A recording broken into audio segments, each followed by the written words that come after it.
Hello, and welcome to your second and last Finance Park video. We're going to go over two sections from your Finance Park book, and we're going to start with debit and credit section. So you can go ahead and open up your books to page 50. So if you want to go ahead and open up your Finance Park books to page 50. We're just going to briefly discuss debit and credit. And again, you should be touching on these things in your civics class, or have already gotten to them. So remember that as we gonna go through this, that you're filling these in your workbook and that you're keeping up, so you can say that you've checked that box. So as we begin, it says up here, compare financial institutions and weigh the advantages and disadvantages of credit and debit. So there's a lot of advantages and disadvantages, and hopefully you discuss those within your class about whether or not you're debiting or you're crediting. So we're going to go ahead and watch this short video, and then we're going to complete the activities on page 50 and 51.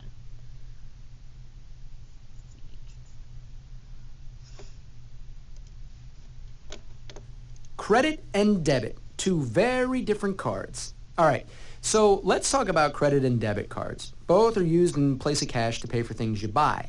Both are convenient and accepted almost everywhere.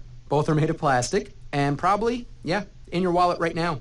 And both offer, some kinds of fraud protection and security, especially when compared to cash, right? But do you really know the advantages and disadvantages of each? Or what makes them different from each other, do you? Well, there's actually a lot separating the two, yeah. So let's start by taking a look at your daily routine, shall we?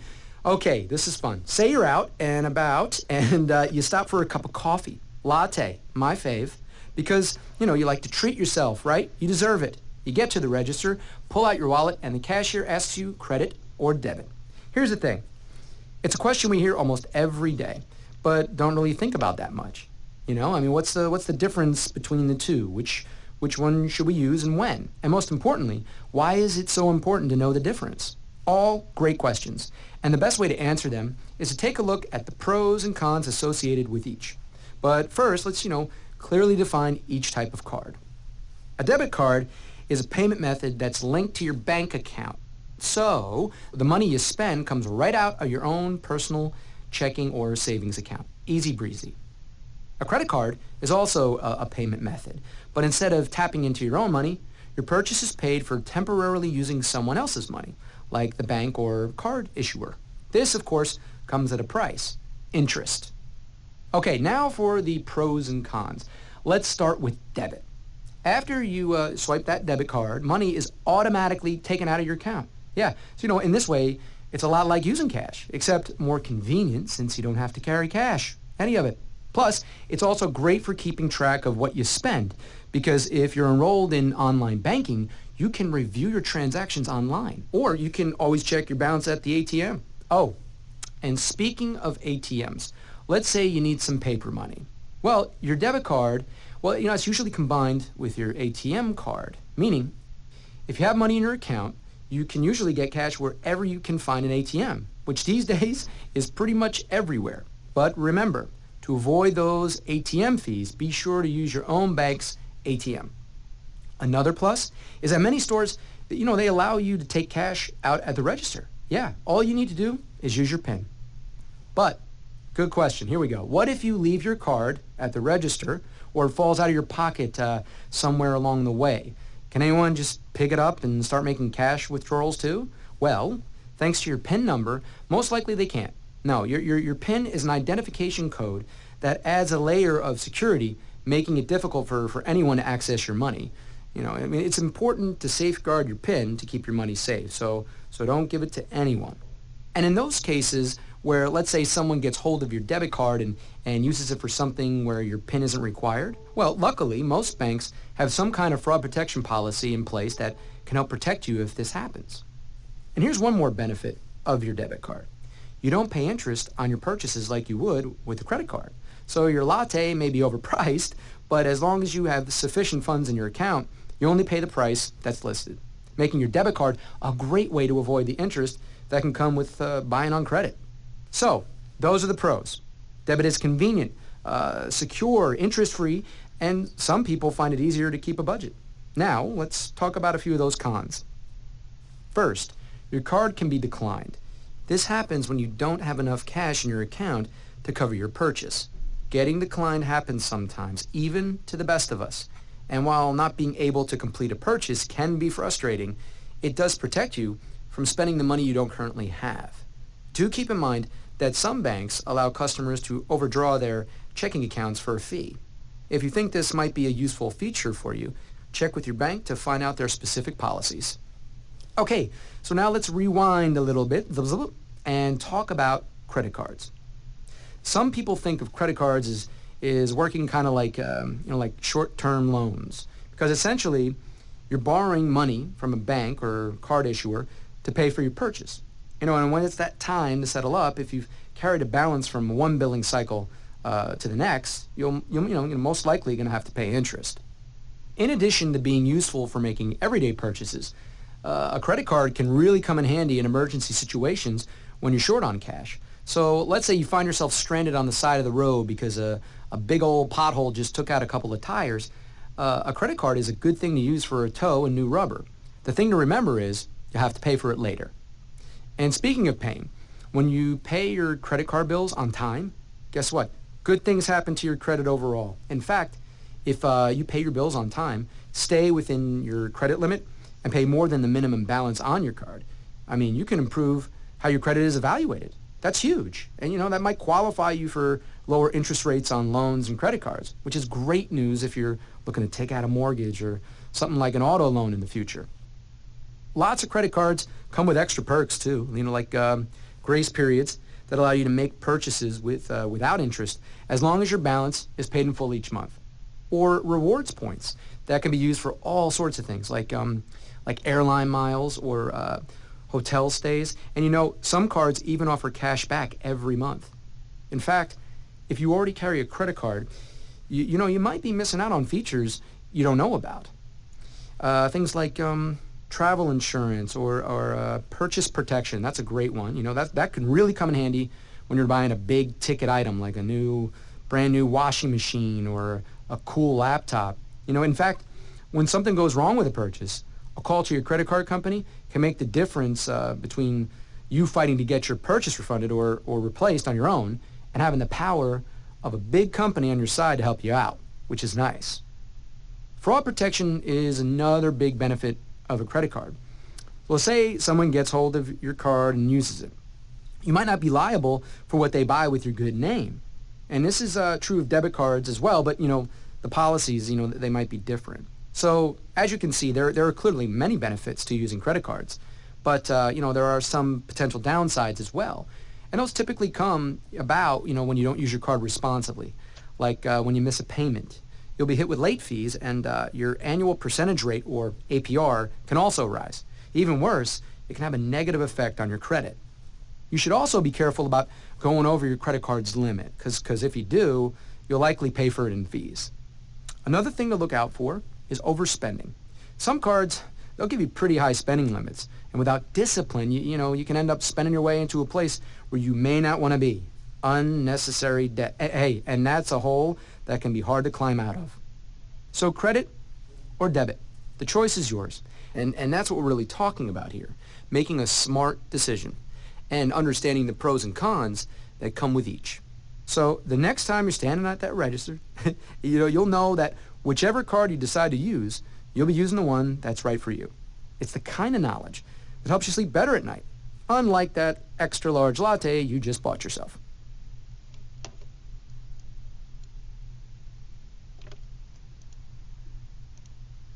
Okay, so what we're going to do now is you can go ahead and turn, like I said, into page 50 in your Finance Spark book, and we're going to talk about debit cards in a transaction when making and tracking expenses. So this is on page 51, there is a tracking expense where you can actually track your account activity.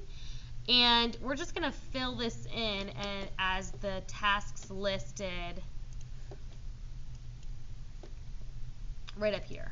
So this is on page 50 and the other one's on page 51. Page 50 gives you the actual situations that we're going to have. The first one says we're going to begin with a balance of $634.51. And then for each one of these, we're going to fill out a whole row and track our expenses as we kind of move through these 13 different situations.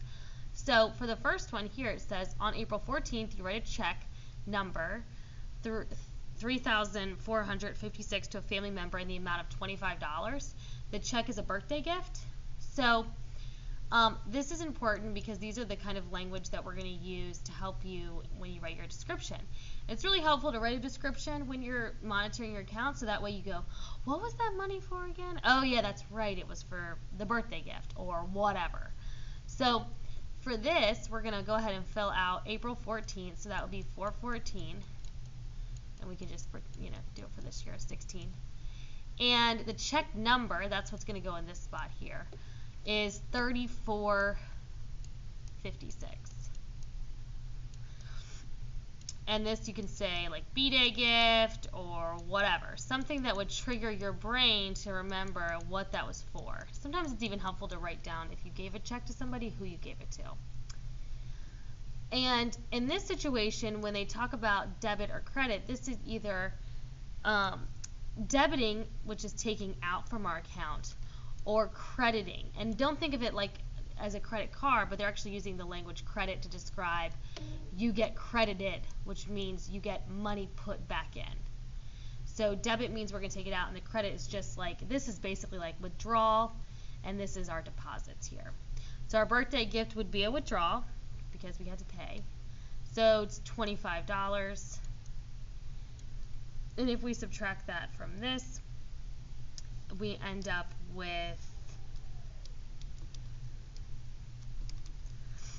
$609.51.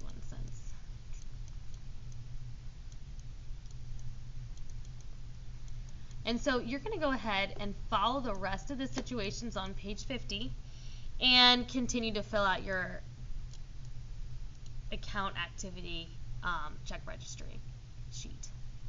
So go ahead and complete up to 13, and you should have a final balance. You want to make sure that you keep this running balance here. And if you ever look on an online statement of either your account or if your parents let you take a look at one of their accounts, you can actually see a running balance, and the online bank statements or even a paper bank statement looks similar to this kind of setup. So that's it for this part of our unit, and you can pause the video, and then we'll restart up here in a minute with the last part, which is our budget.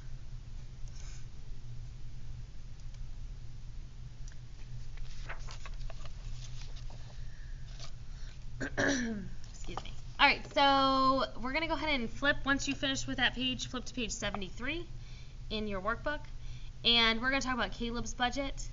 But it's important in life to build a budget. You've probably heard that word a lot, hopefully in your life, about budgeting your money when you get a gift card, or you get a bunch of money for something, or you're working and you're trying to save up for something.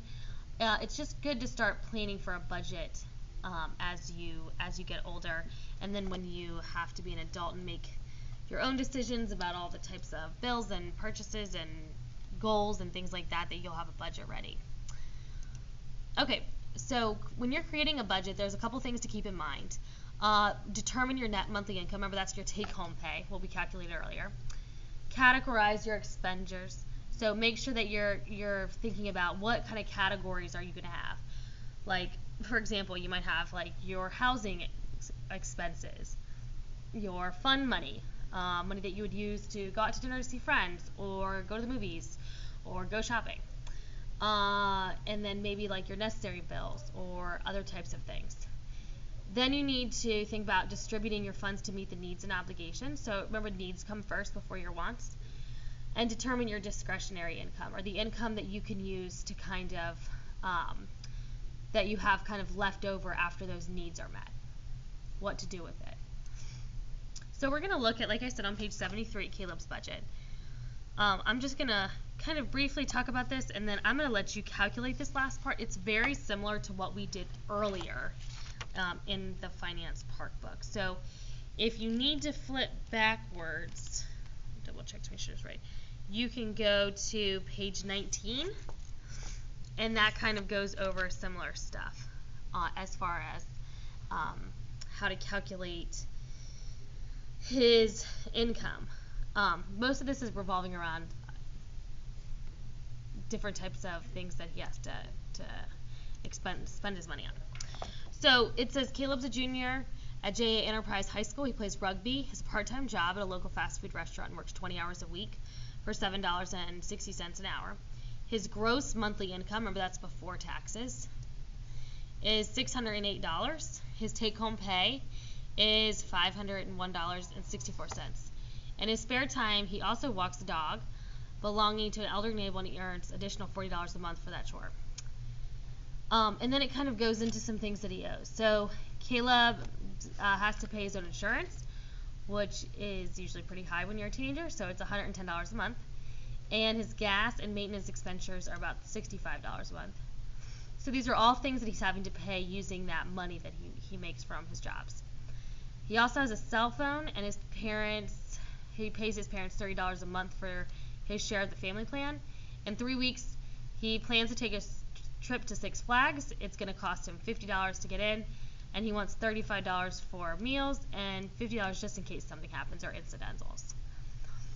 Caleb needs to start saving for Christmas, which is in 4 months. He usually spends about $200 on gifts for family and friends. He'd also like to buy a new $80 e-reader this month. So all of these are those money. There's a lot of things that Caleb has been thinking about. Though Caleb's parents will help him pay for a college tuition, he knows that in 2 years he will have to pay for his books and earn his own spending money. He estimated that each semester he will spend $300 on books and $600 on personal needs. So what you're going to do is from this information, you're going to just kind of fill this out. What's his net monthly income? What are his regular monthly expenses? Those aren't those things he's saving up for. Those are things that he's paying right now regularly. How much does Caleb have left over after he pays it? That's that discretionary fund. That's that leftover money after his needs are met. What are his short-term goals? What are things that are coming up soon in his life? What are his long-term goals? What things is he trying to save for in the future? How much money will he have left over once he goes to Six Flags? How much money does Caleb need to save each month for the next 4 months if he wants enough money to do his Christmas shopping? So I want you to go ahead and complete page 73 about making Caleb's budget. And even the idea that Caleb's thinking about these things just shows that he's trying to be responsible and plan ahead with the money that he's making now. So once you finish this, that's it for your finance park stuff. Make sure that this gets done by the date that I give you in class, and that all your pages that I've listed in these 2 videos have been completed. Again, if you have any questions at any time, you can always send me an email to the email that's posted on Blackboard, or the FCPS Schools email. You can find me through your Gmail account as well. So, all right, and thank you for watching, and I'll see you guys soon.